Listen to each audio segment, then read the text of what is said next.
Glory to you, O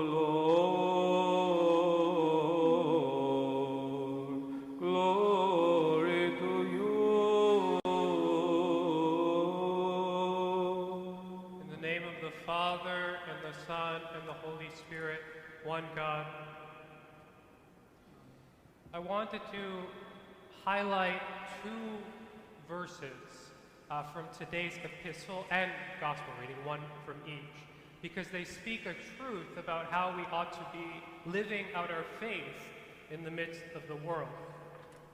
The first comes from St. Paul's letter to the Colossians, and it says, "Walk in wisdom towards those who are outside, redeeming the time.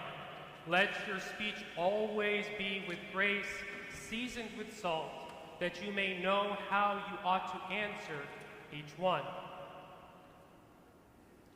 And then from today's gospel reading, we hear, "He who hears you hears me. He who rejects you rejects me. And he who rejects me rejects him who sent me."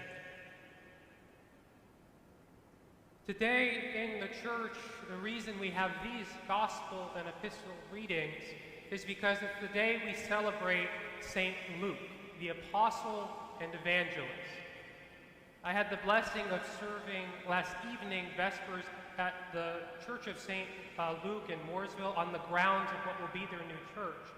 And I got to reflect a little bit with them on St. Luke. And tying in with these passages, these two verses, there's a truth that St. Luke's life also speaks. The reality is, the way we conduct ourselves in our life of faith, which encompasses the totality of our life, not just when we're here on Sundays or when we are in places where we are manifesting our Christian faith with more sincerity, like places where we would normally act like Christians. We ought to be acting like Christians in every aspect of our lives, because the way we conduct ourselves in our lives speaks volumes about what it means to be a Christian. And we don't want the words of Christ in today's gospel to be received negatively when others witness us. When he says, "He who hears you hears me, and he who rejects you rejects me, and he who rejects me rejects him who sent me," we don't want people to be rejecting Christ because the Christ that we put forward is easy to reject.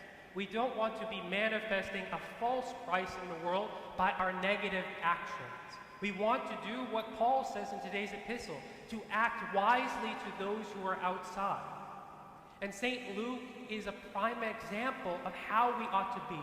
And I think there are three ways in which we can see him as a model for our Christian life, so that we live in ways that invite people to Christ, to know the real Christ, and not push them away and cause them to reject a Christ because they receive the wrong version of who Christ is.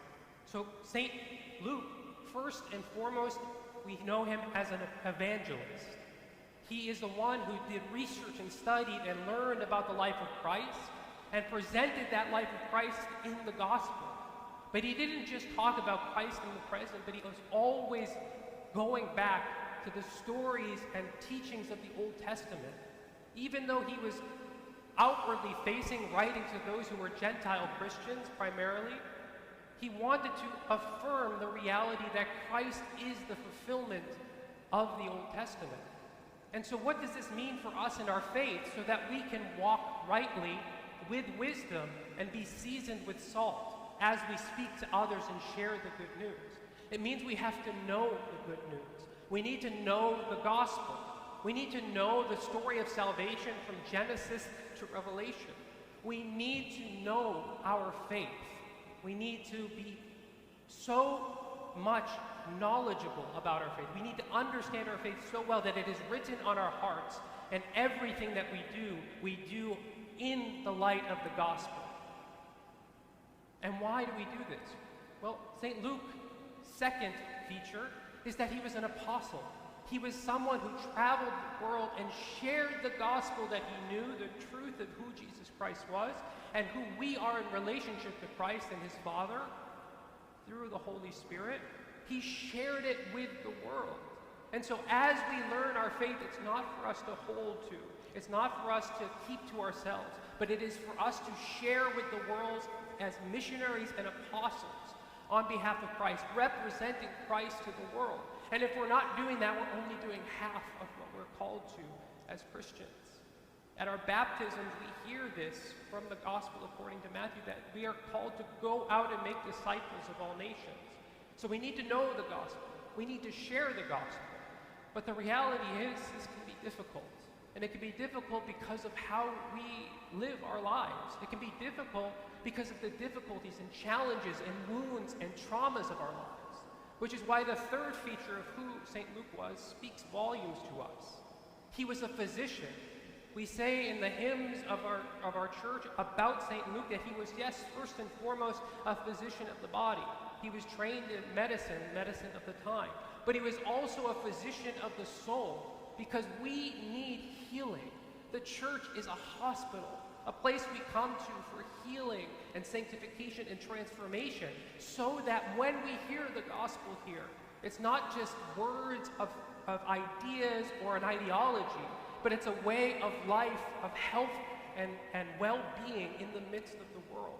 And as we are healed, wounded though we may be in this process, and as we go out into the world with the knowledge of the gospel, as we go out into the world and share that gospel with others, we, though being wounded, can offer healing, the healing of Christ by grace to those who we meet. And so this is the call that we have today in the epistle and the gospel reading.